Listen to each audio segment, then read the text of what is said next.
Back at Dangale, Salah has returned to the temple and a new challenge. He'll be searching for his ancestors in their graves.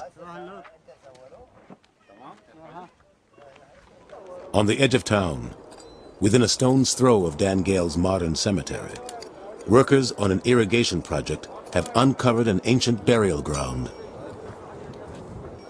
So the machine which has dug the canal just came across the graves. This is bad, yeah.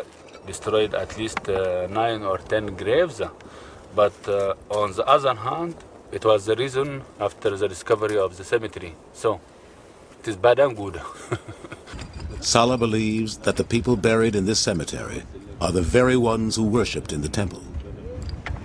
So it is really fantastic to have the life and the dead at the same time.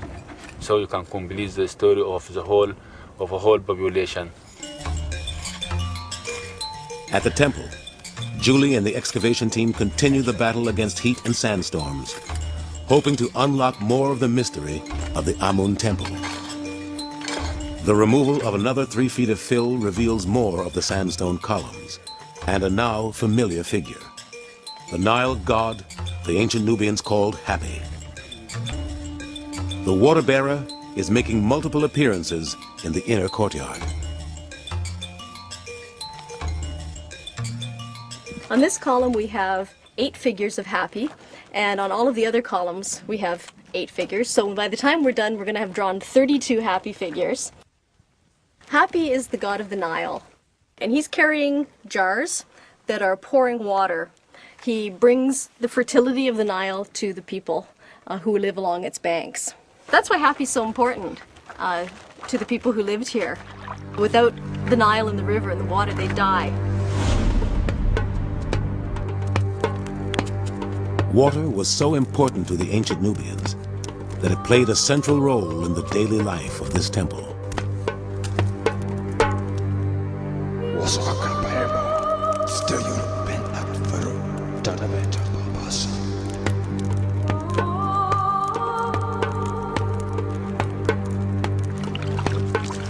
The priests would have offered libations to the gods. Particularly here it would have been the god Amun. So this would involve pouring water or possibly milk on the altar and giving it to the god.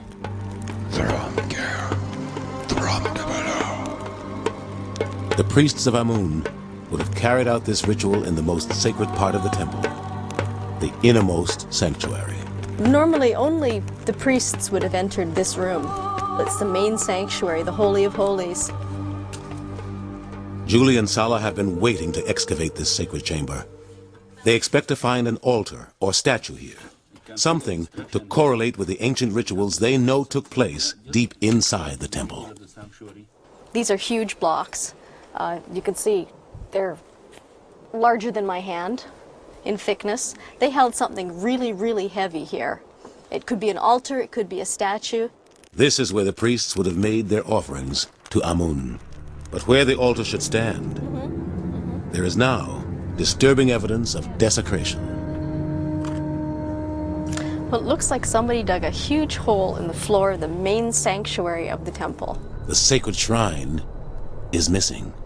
Either they took it with them or they pushed it over and took it somewhere else and maybe smashed it. So in terms of committing sacrilege, this is a terrible, terrible offense. With evidence of foul play mounting, the fire discovered earlier in the forecourt is beginning to look like no accident. The identity of the marauders is a mystery, but what they did with the altar soon becomes perfectly clear when Julie re-examines a heap of stone fragments excavated earlier in the season. Oof, and this is kind of heavy.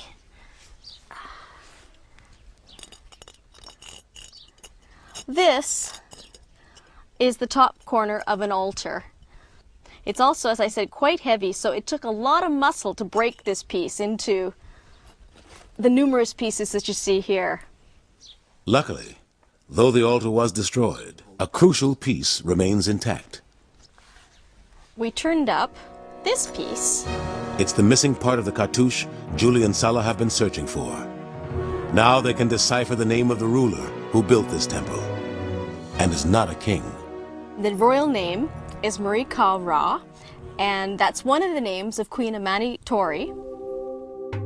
The temple is no longer anonymous. Now it has a ruler and an age.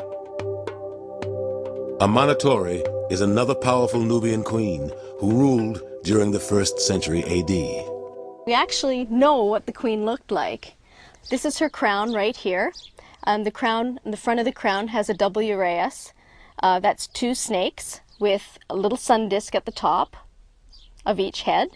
And then this is her nose coming down in her profile. And she has an ear and a little earring right on this side. And she's got a big chubby cheek here.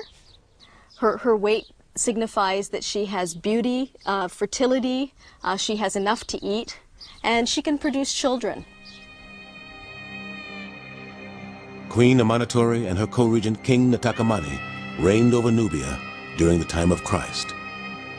Together, this powerful couple honored the gods by building more temples than almost any other Nubian rulers. The complex at the site of Nagaa, 125 miles to the south, is an impressive testament to their devotion.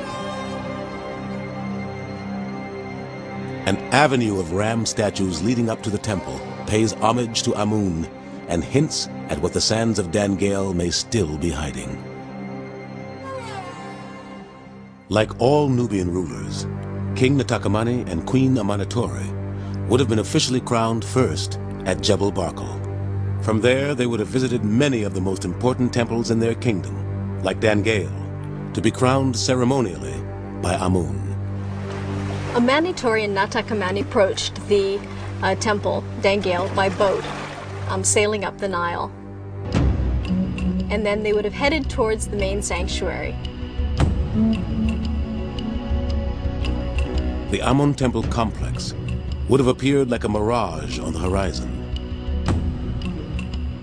And then as you approached the temple, there would have been 2 massive doors blocking your entrance, hiding the secrets inside.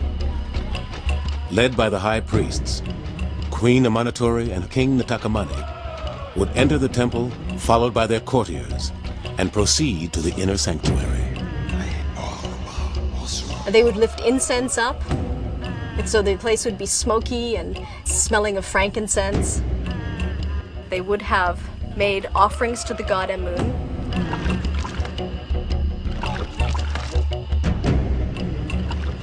And then the priests of Amun, speaking for the god Amun, would have indicated who the successor, who the next king was going to be.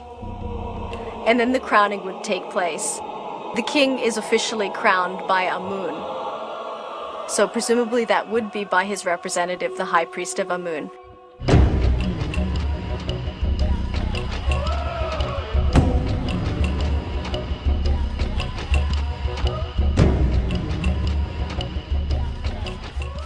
Though access to the inner sanctuaries was restricted to priests and royalty, other parts of the temple were open to pilgrims from more humble backgrounds.